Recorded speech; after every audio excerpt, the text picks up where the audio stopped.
नमस्कार दोस्तों, स्वागत है आपका हमारे यूट्यूब चैनल पे। तो दोस्तों, आज से हम पॉलिटी की जो घटना चक्र की न्यू एडिशन बुक है 2020 में, जो अभी हाल फिलहाल मार्केट में लॉन्च हुई है, इसका पूरा विश्लेषण करेंगे और बारीकी से टोटल चैप्टर को बारी बारी से हम हल करेंगे। इस घटना चक्र की बुक में जो पूर्व में थोड़ा सा उसके बारे में जानकारी दिया है, ये बहुत थोड़ा है। हम पूरे डिटेल में इसको पढ़ेंगे और साथ में इसके टोटल क्वेश्चंस को हम सॉल्व करवाएंगे अपने इसी ऑनलाइन क्लासेस से। तो चलिए, अभी तक आप हमसे नहीं जुड़े हैं तो जुड़ जाइए और लाइक कीजिए, सब्सक्राइब कीजिए, शेयर कीजिए हमारे इस यूट्यूब चैनल को। तो दोस्तों, ये घटना चक्र की जो ये बुक है, ये पॉलिटी की बुक है और पॉलिटी की सबसे पहले बात कर लेते हैं फर्स्ट चैप्टर की। तो ये दिया है भारत का संवैधानिक विकास। अच्छा, यहाँ पे हम बात कर लेते हैं भारत की संवैधानिक विकास की। तो ये पॉलिटी में ये संविधान एक शब्द आता है। ये संविधान है क्या, सबसे पहले इसके बारे में जानते हैं। तो आपको बता दें दोस्तों कि किसी भी राज्य को, किसी भी देश को चलाने के लिए नियम या कानून होते हैं। जैसे इंसान के लाइफ में भी होता है नियम और कानून, वैसे ही देश को चलाने के लिए एक नियम और कानून होता है और होना भी चाहिए किसी भी देश और या राज्य को चलाने के लिए। तो यही नियमों और कानूनों का ऐसा संग्रह जिससे किसी भी देश या कोई भी राज्य चलता है, उसी को हम क्या कहते हैं, संविधान कहते हैं। संविधान कहते हैं। और हमारी पॉलिटी जो निर्भर है वो हमारे संविधान पर ही निर्भर है और संविधान तो सर्वोच्च है ही, जैसा कि आप जानते हैं। अच्छा, ये फर्स्ट चैप्टर की बात है। तो यहाँ पे आपको बता दें कि भारत का संवैधानिक विकास इस बुक में डायरेक्ट दे दिया है। और संवैधानिक विकास में दो तरह से संवैधानिक विकास दिया है। एक दिया है ब्रिटिश ईस्ट इंडिया कंपनी के अंतर्गत, जो 1773 रेगुलेटिंग एक्ट से 1853 तक ये चलता है, और दूसरा जो है ब्रिटिश ताज के अंतर्गत, जो 1857 के क्रांति के बाद जो ब्रिटिश ताज ले लेती है 1858 से, ये 1947 यानी भारत की आज़ादी तक ये चलता है। तो ये डायरेक्ट इस बुक में यहीं से दिया है। लेकिन आपको हम बता दें थोड़ी इसके संविधान के संविधान का जो हमारा विकास हुआ, ये टोटल थोड़ा पूर्व में इतिहास के बारे में, इसके बारे में हम थोड़ा बताना चाहेंगे आपको, और जिससे हमारा कंसेप्ट भी, आपका भी कंसेप्ट क्लियर होगा और टोटल चैप्टर भी आपका क्लियर होते जाएगा। थोड़ा इसके हिस्ट्री के बारे में हम चर्चा करते हैं। तो आपको बता दें कि 1600, बहुत ध्यान से सुनिएगा, साथ में एक नोटबुक, नोट कॉपी लेके बैठिएगा जब भी हम क्लास लें, ताकि हम जो भी इम्पोर्टेंट चीज़ करवाएं वो आप नोट कर सकें। तो आपको बता दें कि 1600 ईस्वी में जब British East India company Bharat आई, उस समय महारानी एलिजाबेथ ने इसको अधिकार दिया भारत में आके यहाँ पे व्यापार करने के लिए। तो ये व्यापार की दृष्टि से आई। अच्छा, ब्रिटिश ईस्ट इंडिया कंपनी बनी कब, ये कभी कभी क्वेश्चन पूछ लेता है।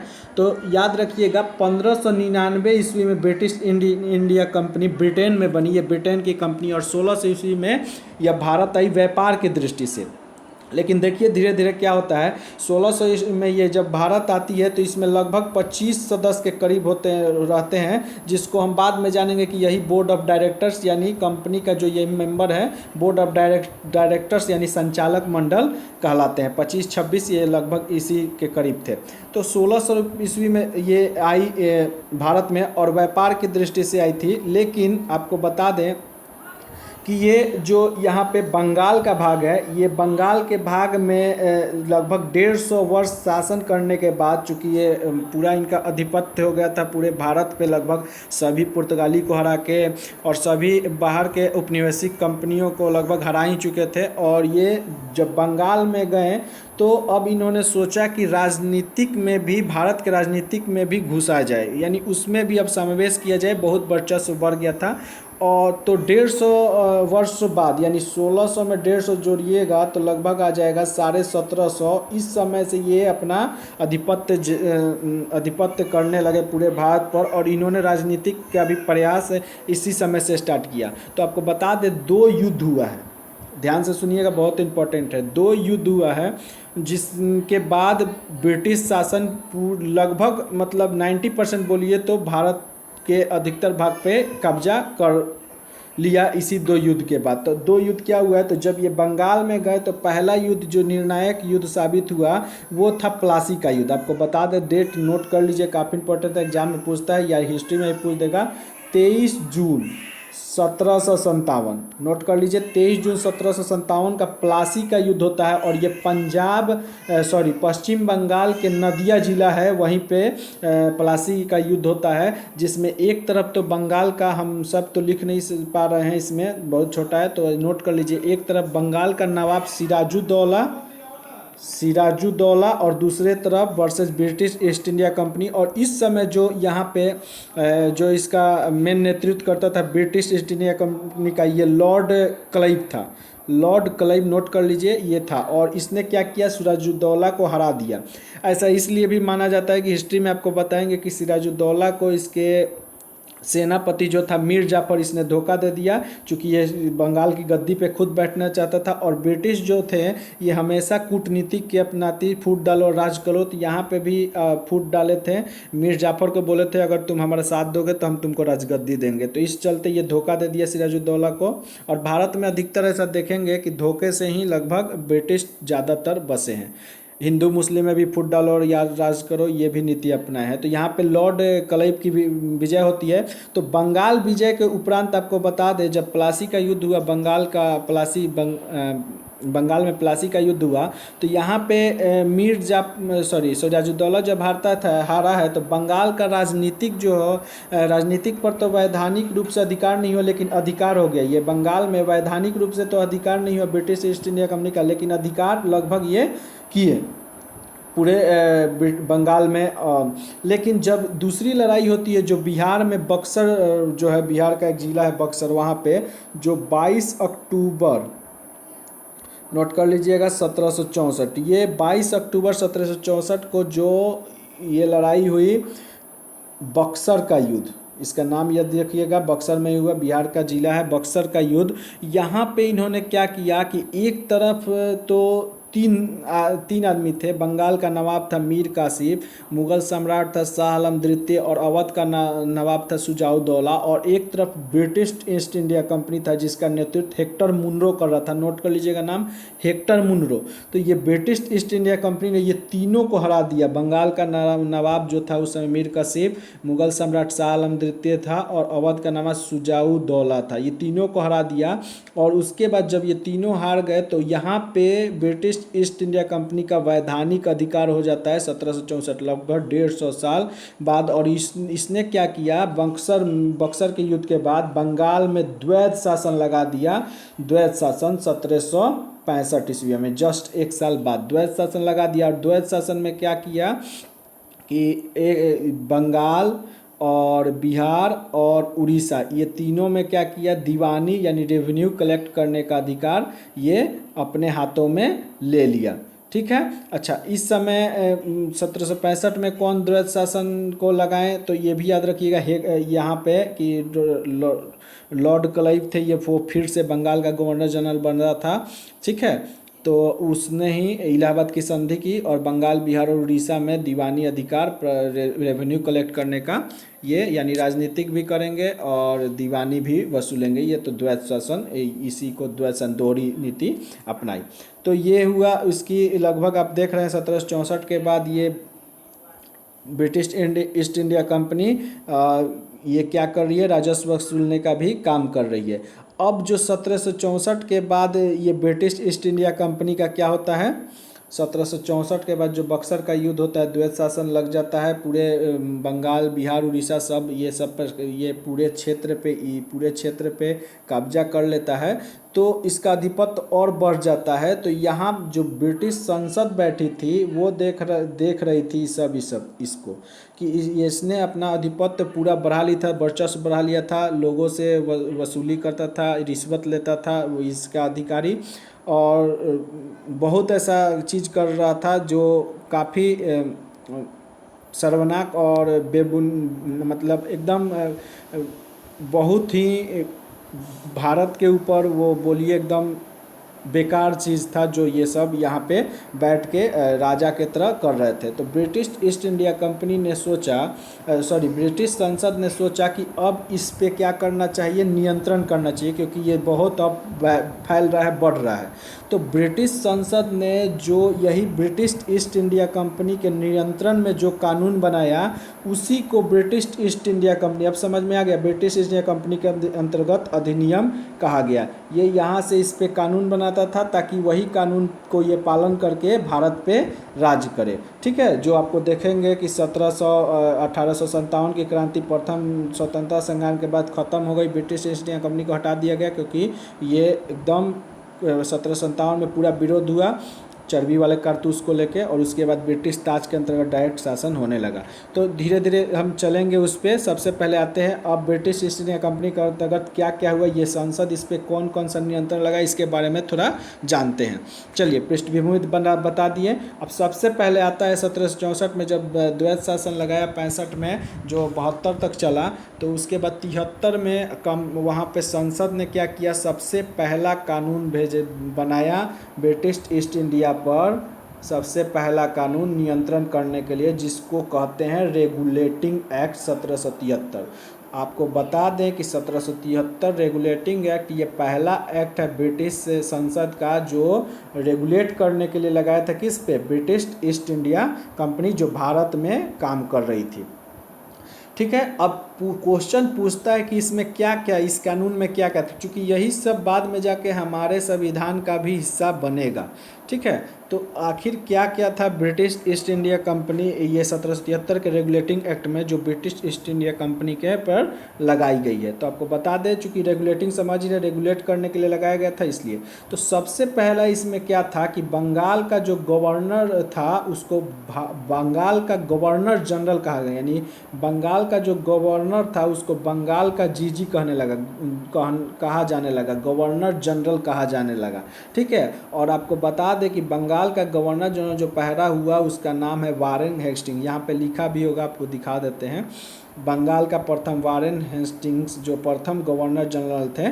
ठीक है, और इसी के बंगाल के गवर्नर जनरल की देखरेख के लिए 4 सदस्यीय, जो यहाँ पे देखिए लिखा भी है, 4 सदस्यीय कार्यकारी परिषद का गठन किया गया, जिसमें ये 4 सदस्य जो थे वो कौन कौन थे, तो यहाँ पे है, देख लीजिए, नोट कर लीजिए, फ्रांसिस, क्लेवरिंग, मानसन और बारवेल।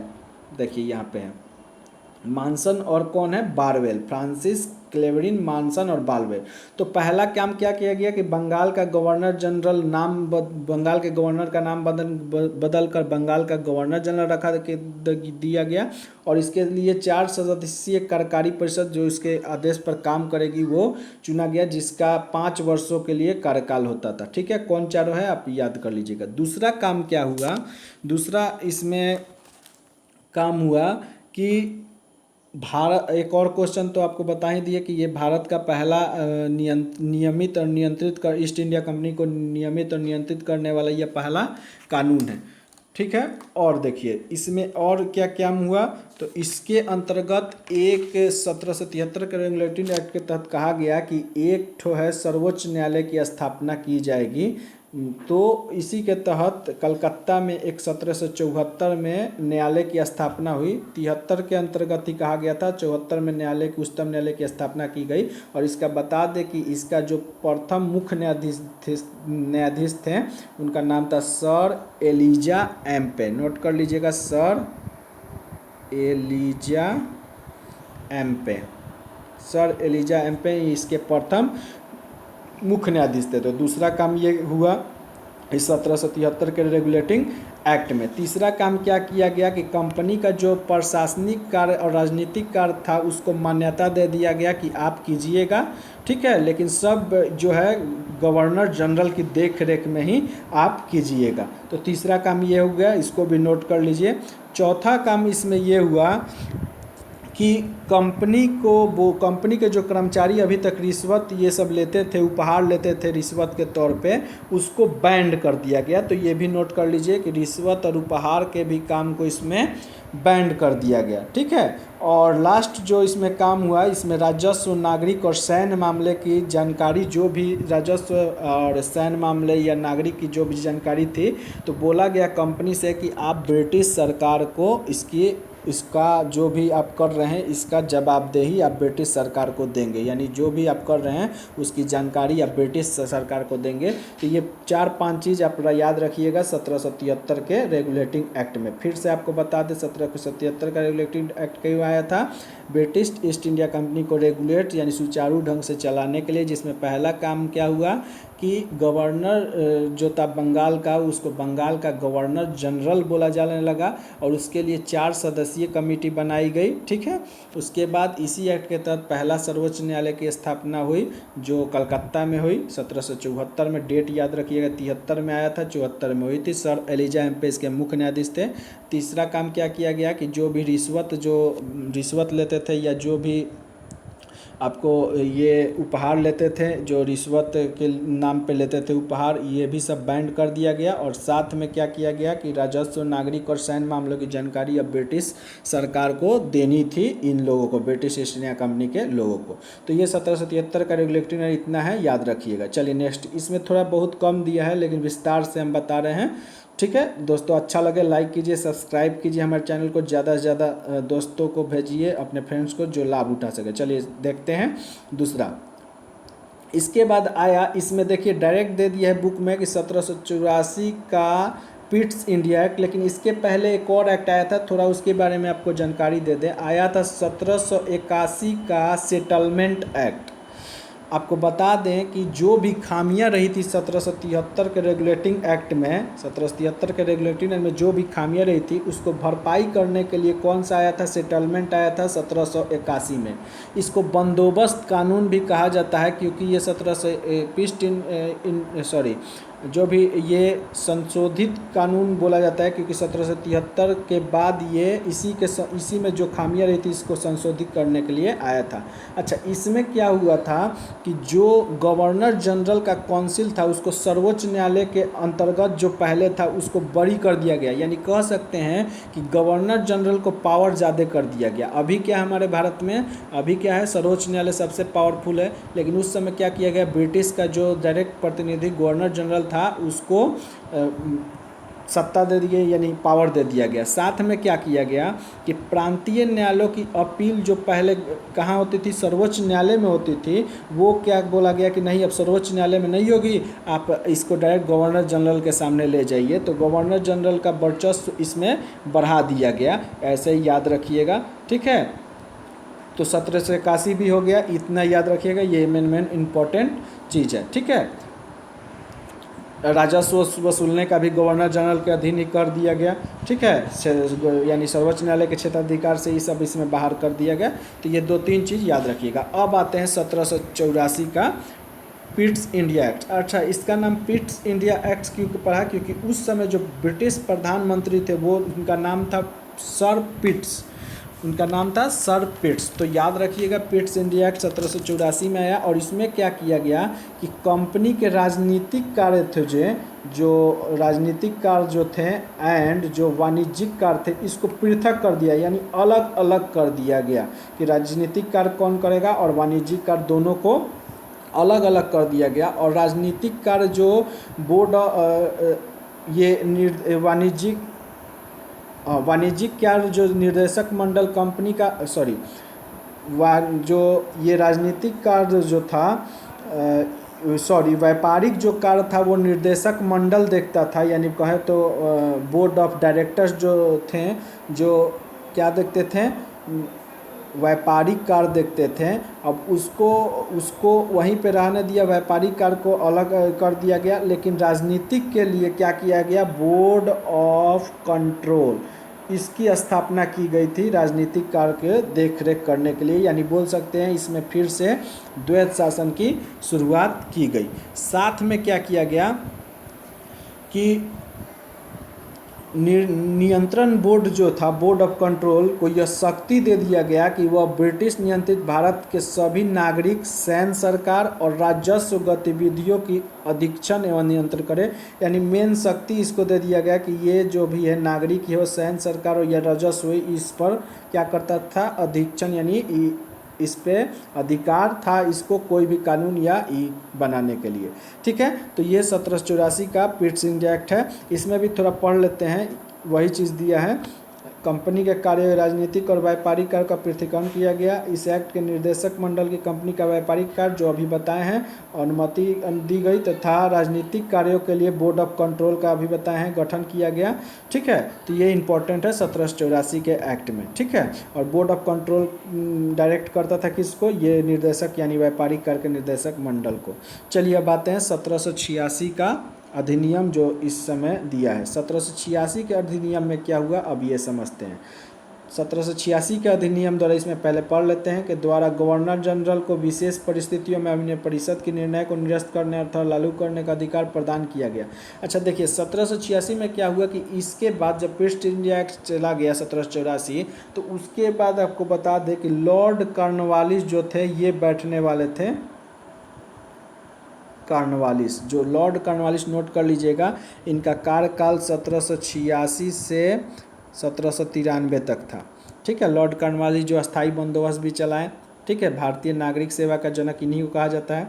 चलिए आते हैं ये मेन पॉइंट पे। तो लॉर्ड कॉर्नवालिस जब बैठे, भारत का गवर्नर जनरल, बंगाल का गवर्नर जनरल जब बनने वाले थे, तो इन्होंने 2-3 शर्त रख दी।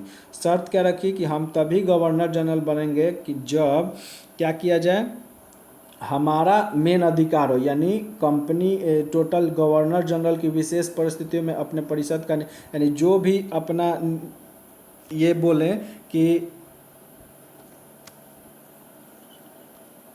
विशेष मामलों में अपनी काउंसिल के निर्णय को भी क्या करेंगे, विशेष मामले में अपने काउंसिल के निर्णय को भी खारिज कर सकते हैं। ये पहला ये बोले, और दूसरा बोले कि सर्वोच्च सेनापति अथवा कमांडर इन चीफ का पद दिया जाए हमको, तभी हम बैठेंगे। तो इसीलिए 1786 के अधिनियम में इनको दोनों अधिकार दे दिया गया, विशेष परिस्थितियों में अपने परिषद के निर्णय को निरस्त करने का अधिकार, और गवर्नर जनरल का प्रधान सेनापति शक्ति प्रदान की गई, और लॉर्ड कॉर्नवालिस ये पहले ऐसे बने। ठीक है, चलिए नेक्स्ट देखते हैं। अब आता है 1793 का एक्ट। अच्छा एक चीज़ और हुआ 1786 में, एक चीज़ छूट गया, नोट कर लीजिएगा कि इसमें क्या किया गया कि बोर्ड ऑफ कंट्रोल जो था, जो राजनीतिक कार्यों को देख रहा था, उसके सदस्यों को, उसके कर्मचारी जो थे, उनका वेतन जो था भारतीय राजस्व से बोला गया देने के लिए। ठीक है, बोर्ड ऑफ कंट्रोल जो थे, जो राजनीतिक कार्य देखते थे, उनके कर्मचारियों का वेतन भारतीय राजस्व से बोला गया देखने के लिए, ये भी नोट कर लीजिएगा 84 में। अब आते हैं 86 में। अब आते हैं 1793 का एक्ट। अब इसमें क्या हुआ 1793 का एक्ट में, बस एक चीज़ जानना है कि कंपनी का जो कार्य था उसको 20 वर्षों के लिए बढ़ा दिया गया 1793 के एक्ट में। अब आइए मेन 1813 का चैप्टर, थोड़ा ध्यान से सुनिएगा, बहुत इंपॉर्टेंट है। इसमें क्या किया गया, पहली बार क्या किया गया कि कंपनी के व्यापारिक, जो कंपनी का जो कार्य था वो चीन और चाय, कंपनी का जो व्यापार था वो चीन और चाय को छोड़कर बाकी सब के लिए कंपनी का एकाधिकार, यानी ईस्ट इंडिया कंपनी का एकाधिकार ख़त्म कर दिया गया। एकाधिकार का मतलब ये होता है कि ईस्ट इंडिया कंपनी ही नहीं, बाकी कोई भी कंपनी आके अब व्यापार कर सकती है भारत में। केवल चीन और चाय, चीन के साथ व्यापार कर सकती है ईस्ट इंडिया कंपनी केवल, और चाय का व्यापार छोड़ के, ये दोनों को छोड़ के बाकी कोई भी कंपनी आके भारत में व्यापार कर सकती थी। ठीक है, तो ये पहला इंपॉर्टेंट चीज़ याद रखिएगा। दूसरा इंपॉर्टेंट चीज़ क्या किया गया कि इसके लिए इसमें क्या किया गया 1813 के अधिनियम चार्टर एक्ट में, शिक्षा के लिए 1 लाख रुपया खर्च करने का निर्णय किया गया। और देखिए एक ऐसा, इतना तेज है सब कि ये 1 लाख रुपया खर्च करने के लिए बोला था सब, और 1 लाख रुपया बोला था सब कि ये भारतीय के राजस्व से ही देने का प्रावधान किया था। तो प्रति वर्ष 1 लाख रुपया खर्च करने का प्रबंध किया था 1813 में शिक्षा के लिए। ठीक है, और इसी के लिए 1 लाख रुपया खर्च करने का प्रावधान किया। इसी के तहत याद रखिए, नोट कर लीजिए कि 1823 में एक आयोग का गठन किया गया जिसका नाम था general committee of public instruction. General committee of public instruction, general committee of public instruction का गठन किया गया, ठीक है, 1823 में। और इसमें क्या थे, 10 यूरोपीय सदस्य थे, जिसका मेन हेड था, अध्यक्ष जिसको बोले, जिसका नाम था लॉर्ड मैकाले, जिसको भारतीय शिक्षा का जनक, अंग्रेजी शिक्षा का जनक भी बोला जाता है, ठीक है। और इसी ने क्या किया कि 7 मार्च 1935 को, याद रखिएगा डेट, 7 मार्च 1935 को अपना रिपोर्ट प्रस्तुत की, जिसको अंग्रेजी को उच्च शिक्षा का माध्यम में स्वीकार कर लिया गया। इस 7 मार्च 1935 किसका कार्य था, तो लॉर्ड विलियम बेटिक, जो इसके बाद हम लोग पढ़ेंगे लोग। तो इसने क्या किया, 1813 का अधिनियम पढ़ रहे थे कि 1 लाख रुपया प्रति वर्ष शिक्षा के लिए शिक्षा पे खर्च करने का प्रावधान किया। और कंपनी के भारत में व्यापार का एक अधिकार समाप्त कर दिया गया, केवल चीन और चाय को छोड़ के। और भी जो हम बता रहे हैं इंपॉर्टेंट, वो आप नोट कर लीजिएगा, इसमें नहीं दिया है। ईसाई मशीनरी, इसी एक्ट के तहत बोला गया कि जो भी ईसाई मिशनरी है, जो भारत में अपना धर्म का प्रचार करने चाहते हैं, वो आके अब कर सकते हैं, ठीक है। तो ये याद रखिएगा। और पश्चिमी शिक्षा का प्रचार हो ही गया। तो ये 2-3 चीज़ काफ़ी इंपॉर्टेंट है, इसको याद रखिएगा। तो ये था 1813 का अधिनियम। चलिए आगे देखते हैं 1833 का, ये भी काफ़ी इंपॉर्टेंट है और इसके बारे में याद रखिएगा। इसमें सबसे 1833 का चार्टर एक्ट में सबसे जो इम्पोर्टेंट चीज़ आपको बता दें कि 1833 के चार्टर एक्ट में क्या किया गया कि बंगाल का जो गवर्नर जनरल था उसको क्या कर दिया गया, भारत का गवर्नर जनरल बना दिया गया। बंगाल का गवर्नर जनरल जो हुआ था वो भारत का गवर्नर जनरल बना दिया गया। और ऐसा होने वाले पहले कौन थे, लॉर्ड विलियम बेटिक, नोट कर लीजिए, लॉर्ड विलियम बेटिक बंगाल के गवर्नर जनरल। तो बंगाल के गवर्नर जनरल को क्या किया गया, भारत का गवर्नर जनरल बना दिया गया। और आपको ये बता दें कि इस चार्टर में धारा 87 के तहत कहा गया कि कोई भी भारतीय केवल धर्म, जन्म स्थल, वंश और वर्ण के आधार पर सरकारी सेवा के लिए अयोग्य नहीं समझा जा सकता। यानी बोला गया कि अब भारतीय भी क्या आएंगे, भारतीय भी सरकारी सेवा में स्थान ले सकेंगे, क्योंकि इसमें बोला गया धारा 87 के अनुसार कि कोई भी भारतीय धर्म, जन्म स्थल, वर्ण और वंश के अनुसार उनको सरकारी सेवा में अयोग्य नहीं समझा जा सकता था। अच्छा, शासन की केंद्रीकरण कर दिया गया। इसका मतलब ये है कि सर्वोच्च पावर किसको दे दिया गया, भारत के गवर्नर जनरल यानी लॉर्ड विलियम बेटिक को। इसी के अंडर मद्रास और मुंबई जो प्रेसिडेंसी थी, मद्रास एवं मुंबई, ये दोनों इसी के अंडर कर दिया गया, बंगाल के अंदर ही। यानी कह सकते हैं कि केंद्रीकरण हो, इसमें पूरी तरह से केंद्रीकरण हो गया। सिविल सेवा की परीक्षा के लिए इसे यही चीज़ हुआ कि कोई भी जन्म, वंश, ये सब के अनुसार से वंचित नहीं रह सकेगा। अच्छा, तीसरा सबसे इम्पॉर्टेंट चीज़ क्या है कि ईस्ट इंडिया कंपनी को पूरी तरह से, ईस्ट इंडिया कंपनी का एक अधिकार पूरी तरह से इसमें समाप्त कर दिया गया, व्यापारी के एक अधिकार समाप्त कर दिया गया। अब केवल क्या रह गया, ईस्ट इंडिया कंपनी एक प्रशासनिक निकाय बन के रह गया। तो ये काफ़ी 2-4 चीज़ इंपॉर्टेंट थे जो आपको याद रखना है, ठीक है। अब एक लास्ट है 1853 का अधिनियम। आज केवल हम बात करेंगे ये वाले पोर्शन की जो ब्रिटिश ईस्ट इंडिया कंपनी के अंतर्गत है, और नेक्स्ट वीडियो में हम ताज के अंतर्गत बात करेंगे कौन कौन सा क्वेश्चन बनता है और कब कब वो अधिनियम आया। तो फर्स्ट चैप्टर है, चलिए लास्ट देखते हैं 1853 का अधिनियम। 1853 के अधिनियम में सबसे पहला काम क्या किया गया कि विधायी शक्तियों का चार्टर द्वारा विधायी शक्तियों कार्यपालिका शक्ति से पृथक करके व्यवस्था की गई, यानी वृद्धि निर्माण हेतु भारतीय केंद्रीय विधान परिषद की स्थापना की गई।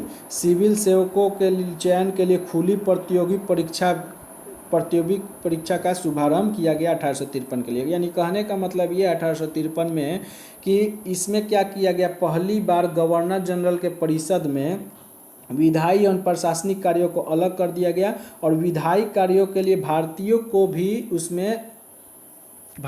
भी जगह दिया गया, जिसमें बोला गया कि गवर्नर जनरल को, नोट कर लीजिएगा इंपॉर्टेंट है, गवर्नर जनरल की परिषद में 6 नए सदस्य होंगे, जिसमें से 4 का चुनाव कौन करेगा, तो बंगाल, मद्रास, मुंबई और आगरा, इससे 4 आदमी आएंगे और 2 जो है स्थानीय जो सरकार है उसके लिए, उससे ये आदमी 2 आएंगे, तो टोटल 6 आदमी को इससे इसमें लिया गया। तो ऐसे में हो गया कि यहाँ पे वही जो है केंद्रीय विधान परिषद की स्थापना हो गई। ठीक है, प्रथम भारतीय केंद्रीय विधान परिषद की स्थापना इसमें इसी के अंतर्गत हुई है। अच्छा, इसमें जो 1853 के एक्ट में बोला गया यहाँ पे कि खुली से सिविल सर्विसों के लिए खुली प्रतियोगी परीक्षा होगी, तो कभी कभी क्वेश्चन दे देता है कि सबसे पहला जो भारतीय था जिसने आईसीएस परीक्षा पास किया वो कौन था। तो आप इसको कमेंट में बताइएगा कि सबसे पहला आईसीएस, नेक्स्ट में हम इसको डिस्कस कर देंगे। आईसीएस परीक्षा उत्तीर्ण करने वाला सबसे पहला भारतीय कौन था और ये कब बना था, ये इम्पोर्टेंट है, आप कमेंट करके ज़रूर बताइएगा। चलिए अब क्वेश्चन देख लेते हैं कौन कौन सी क्वेश्चन, आशा है आपको समझ में आ गई होगी सभी चीज़। ठीक है, अब देख लेते हैं क्वेश्चन कौन कौन से है। अब देखिए एकदम इजी वे में इसका टोटल क्वेश्चन बनेगा। चलिए देखते हैं, पहला क्वेश्चन देखिए क्या कर रहा है कि निम्नलिखित में से किस अधिनियम में कलकत्ता में सर्वोच्च न्यायालय की स्थापना हुई। तो आपको बता दें 1773 का रेगुलेटिंग एक्ट, जिसमें 1774 में कलकत्ता में सर्वोच्च न्यायालय की स्थापना हो गई थी। सर एलिजा एम्पे इसके प्रथम मुख्य न्यायाधीश थे। चलिए देख लेते हैं, 1773 का रेगुलेटिंग एक्ट, कलकत्ता में सर्वोच्च न्यायालय की स्थापना का प्रदान हुआ, सर एलिजा एम्पे इसके प्रथम मुख्य न्यायाधीश थे। तो आपको पहले ही हम बता चुके थे, अगर वीडियो पूरे देखे हैं पीछे वाला तो इसको नोट किए तो आपको याद भी होगा। चलिए नेक्स्ट देखते हैं दूसरा क्वेश्चन। दूसरा क्वेश्चन कर रहा है सूची मिलान करना। आपको ये बता दें कि यूपीपीसीएस 2003, सभी क्वेश्चन काफ़ी इंपॉर्टेंट है और आपको बता दें कि इसका आंसर हमको बताना है।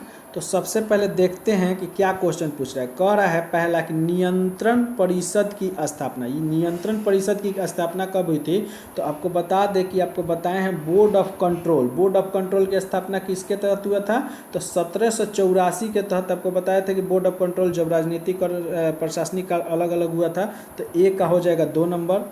ठीक है, बोर्ड ऑफ कंट्रोल। आगे आ रहा है सर्वोच्च न्यायालय की स्थापना 1773 के एक्ट के तहत 1774 में हुआ था। तो ये हो जाएगा बी का पहला, तो ए का दूसरा बी का पहला। ठीक है, इंग्लिश मिशनरियों को भारत में कार्य करने की अनुमति कब दी गई थी। तो आपको बता दें 1813 के अधिनियम के तहत बोला गया था कि अपना धर्म प्रचार के लिए आ सकते हैं यहाँ पे, 1813 के अधिनियम में ही। तो सी का तीसरा हो जाएगा और डी का एक बच गया, तो ये चौथा होगा। ही पढ़ लेते हैं, गवर्नर जनरल की परिषद में कानूनी सदस्य की नियुक्ति। तो इसको याद रखिएगा, कानूनी सदस्य जो बने थे वो चौथे सदस्य एक बने थे। ठीक है, तो इस तरह हमारा आंसर क्या हो गया, बी नंबर हो गया। ए का दूसरा, बी का पहला, सी का तीसरा, डी का चौथा। पढ़ लेते हैं इसका डिस्क्रिप्शन। कह रहा है 1773 सर्वोच्च न्यायालय के पृष्ठ 1784 नियंत्रण परिषद की स्थापना, चार्टर अधिनियम 1813 मिशनरी ईसाई मिशनरी जो आए थे, और 33 में गवर्नर के परिषद में कानूनी सदस्य की नियुक्ति से संबंधित है। चलिए अब नेक्स्ट क्वेश्चन देख लेते हैं, कितना आराम से बन गया। ये देखिए आईएएस का क्वेश्चन है 2018 में। कह रहा है कि अंग्रेजी शिक्षा के न्यू पढ़ी, अंग्रेजी शिक्षा किससे न्यू पढ़ी। तो आपको बता दें 1813 में 1 लाख रुपया आया था, 1 लाख रुपया प्रति वर्ष खर्च करने का इसमें था। तो पहला सही है। जनरल कमेटी ऑफ पब्लिक शिक्षा 1823 में, ये भी तो शिक्षा के लिए था, जिसमें लॉर्ड मैकाले क्या थे, इसके अध्यक्ष थे। 10 यूरोपीय सदस्य का अध्यक्ष बना था, जिसमें लॉर्ड मैकाले थे। तो ये भी सही है, general committee of public instruction. और एक है प्राच्यवाद एवं आंगलवाद विवाद अंग्रेजी शिक्षा से, तो ये भी सही है। अब तीसरा आपको बता दें कि प्राच्यवाद आंगलवाद विवाद क्या था। तो यहाँ पे एक थे प्रिंसेस एसटी, जो भारत को बोल रहे थे कि प्राच्यवाद यानी प्राचीन के ही शिक्षा रहनी चाहिए, और आंगलवाद के समर्थक थे जिनका नाम था ट्रिविलियन। नोट कर लीजिए, ट्रिविलियन। ठीक है, ट्रिविलियन। तो ये तीनों सही है, ऑप्शन हो जाएगा इसका डी नंबर। ठीक है, ये भी सभी शिक्षा से ही संबंधित है। इसका डिस्क्रिप्शन देख लीजिए। ईस्ट इंडिया कंपनी में ओरिएंटल शिक्षा प्रचलित प्रणाली को हतोत्साहित किया गया तथा पश्चिमी शिक्षा यानी जो प्राचीन शिक्षा उसको नीचे किया गया और पश्चिमी शिक्षा पर जोर दिया गया। अंग्रेजी भाषा को बढ़ावा दिया गया। 1813 के चार्टर एक्ट में आपको बता ही दिए हैं, शिक्षा के प्रसार के लिए 1 लाख रुपया खर्च करने का प्रावधान किया गया। 23 में जनरल कमेटी ऑफ पब्लिक शिक्षा का गठन हुआ, जिसके जिम्मेदार शिक्षा के लिए 1 लाख रुपया देना था भारतीय राजकोष से ही। ठीक है। 10 यूरोपीय सदस्य समिति की गठन हुई थी जिसके अध्यक्ष लॉर्ड मैकाले थे, बता ही दिए आपको, लॉर्ड मैकाले जिसके अध्यक्ष से पूछ सकता है। Governor general lord William Cavendish Bentinck 1835 के शासनकाल में 7 मार्च 1835 को लॉर्ड मैकाले के प्रस्ताव को स्वीकृत किया गया जिसमें अंग्रेजी शिक्षा की नींव पड़ी। ठीक है, कभी कभी डायरेक्ट क्वेश्चन ये भी पूछ देता है अंग्रेजी शिक्षा की नींव कब पड़ी, तो 1835 में नोट कर लीजिएगा। अब यही देखिए, शिक्षा की नींव पर ही माध्यम अंग्रेजी शिक्षा को माध्यम मान लिया गया और भारत में आंग्ल जो एंग्लिस्टिक शिक्षा का समर्थक ट्रेविलियन थे और एसटी प्रिंसेस जो हम अभी बताए हैं प्राच्य शिक्षा के समर्थक थे। तो इस तरह तीनों सही है। चलिए नेक्स्ट क्वेश्चन देखते हैं। चौथा है, किस अधिनियम में ब्रिटिश संसद ने चाय और चीन के व्यापार को छोड़कर ईस्ट इंडिया कंपनी भारत के साथ व्यापारिक एकाधिकार समाप्त कर दिया। तो आपको बता दें, अभी हमने बताया कि 1813 का अधिनियम में क्या किया गया, चाय और चीन के साथ एकाधिकार को छोड़ के बाकी सब के लिए खोल दिया गया। तो 1813 का अधिनियम चार्टर अधिनियम हो गया। इसके साथ ही क्या किया गया था, 1 लाख रुपया प्रतिवर्ष शिक्षा के लिए, जिसका 10 यूरोपीय समिति का गठन किया गया था जिसके अध्यक्ष लॉर्ड मैकाले थे। और क्या किया गया था 1813 के अधिनियम में, तो ये 1813 के अधिनियम में और क्या किया गया था, तो जो क्या बोलो ये ईसाई मशीनरियों को खोल दिया गया था प्रचार प्रसार के लिए, ये इंपॉर्टेंट है। चलिए नेक्स्ट क्वेश्चन देखते हैं, पढ़ लीजिए। 1813 के चार्टर अधिनियम के माध्यम से ब्रिटिश संसद में चाय और चीन के व्यापार को छोड़कर ईस्ट इंडिया कंपनी के सारे व्यापार का एक अधिकार समाप्त कर दिया गया। और 33 में तो टोटल तरह से 1833 के अधिनियम में कंपनी का समस्त व्यापारिक कार्य को भविष्य में कंपनी के लिए केवल राजनीतिक कार्य ही बचा था, व्यापारिक कार्य समाप्ति कर दिया गया। चलिए देखते हैं नेक्स्ट क्वेश्चन, फिर 1813 के संबंध में ही है। बहुत क्वेश्चन आता है 1813 में और बताना है इसमें कौन सही है। तो बताना है, इसने भारत में ईस्ट इंडिया कंपनी के व्यापारिक एकाधिकार को चाय और चीन के साथ व्यापार को छोड़कर समाप्त कर दिया। व्यापार को छोड़कर समाप्त कर दिया, तो पहला क्या है, सही है, चाय और चीन को छोड़कर समाप्त कर दिया। इसने कंपनी द्वारा अधिकार के लिए गए भारतीय राज्य क्षेत्रों पर ब्रिटिश राज क्राउन की संप्रभुता को सुदृढ़ किया। तो ये भी एक तरह से देखा जाए तो सही ही है। ठीक है, क्योंकि जो वहाँ से क्राउन जो बोल रहा था वही यहाँ पे हो रहा था। इसे कंपनी के अधिकार के लिए भारतीय राज्य क्षेत्रों पर ब्रिटिश क्राउन का संप्रभुता दर्शाता ही है। और तीसरा क्या है, भारत का राजस्व ब्रिटिश संसद के नियंत्रण में आ गया था। तो एक तरह से देखा, भारत का राजस्व ब्रिटिश संसद के नियंत्रण में आ गया था। तो राजस्व ब्रिटिश संसद के नियंत्रण में अभी नहीं आया था, केवल पहला और दूसरा ही सही होगा। आते डिस्क्रिप्शन पे, कर 1813 द्वारा ब्रिटिश ईस्ट इंडिया कंपनी का व्यापारिक एकाधिकार, ये तो समझ में आइएगा, समाप्त कर दिया गया था चाय और चीन के व्यापारिक अधिकार को छोड़ के। साथ ही इस एक्ट के माध्यम से कंपनी द्वारा अधिकृत भारतीय राज्य क्षेत्र पर ब्रिटिश क्राउन की संप्रभुता को सुदृढ़ भी किया गया। इस एक्ट से हालांकि 20 वर्षों के लिए इन क्षेत्रों पर अधिकार और राजस्व सौंपा गया। यानी कहा जा रहा है कि 20 वर्षों के लिए क्या किया गया, ब्रिटिश ईस्ट इंडिया कंपनी को 20 वर्षों के लिए क्या किया गया, बढ़ा दिया गया उनका मान, राजस्व सौंपा गया। यद्यपि यह ब्रिटिश क्राउन की संप्रभुता के प्रति प्रतिकूल नहीं होना था, इसलिए 1 और 2 सही है और 3 गलत है। क्योंकि भारत राजस्व अधिनियम 1858, देखिए यहाँ पे लिखा है कि अधिनियम द्वारा ब्रिटिश संसद के सीधे नियंत्रण में लाया गया। ठीक है, ये नोट कर लीजिएगा। भारत राजस्व 1858 ईस्वी में अधिनियम में ब्रिटिश संसद के सीधे नियंत्रण में लाया गया, जब ब्रिटिश कैबिनेट मंत्री का अधीन सेक्रेटरी ऑफ स्टेट का पद बना। कौन पद बना, सेक्रेटरी ऑफ स्टेट का पद बना। विशेषकर राजस्व प्रशासन में उसकी सहायता के लिए काउंसिल ऑफ इंडिया का गठन किया गया। चलिए ये समझ में आ गया। चलिए नेक्स्ट क्वेश्चन देखते हैं, किस अधिनियम ने भारतवासियों को अपने देश के प्रशासन में कुछ हिस्सा लेने का संभव बनाया। तो आपको बता दें 1833 का अधिनियम क्या बोलता है। तो 1833 का अधिनियम में पढ़े थे कि कोई भी जाति, वंश, मूल के अनुसार वो अपने प्रशासन में हिस्सा लेने से वंचित नहीं रह सकता है। 1833 का अधिनियम ये कहता है। तो आप पढ़ लेते हैं, चार्टर एक्ट 1833 के धारा में सबसे महत्वपूर्ण धारा कौन थी, 87, पीछे पढ़े ही हैं, जिसके यह कहा गया किसी भी भारतीय अथवा क्राउन की देशज प्रजा को अपने धर्म, जन्म स्थल, वंश, वर्ण अथवा इसमें से किसी एक के कारणवश कंपनी के अधीन पद अथवा सेवा के आयोग नहीं समझा जा सकता था। कालांतर में राजनीतिक आंदोलन 1833 एक्ट की यह धारा प्रशासन में भागीदारी हेतु मुख्य आधार बनी।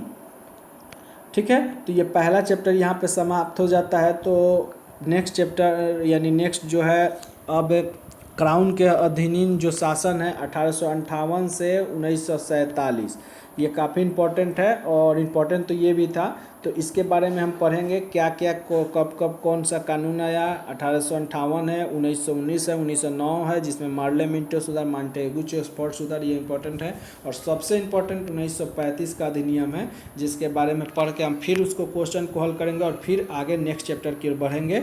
तो ये आशा करता हूँ आप सभी को समझ में नहीं होगी। जहाँ पे दिक्कत है, जो क्वेश्चन में भी दिक्कत है, आप कमेंट करके हमसे वो पूछिएगा, हम अपना बेस्ट देंगे आपको। और उम्मीद करते हैं कि हम आपको सबसे बेस्ट बना भी देंगे।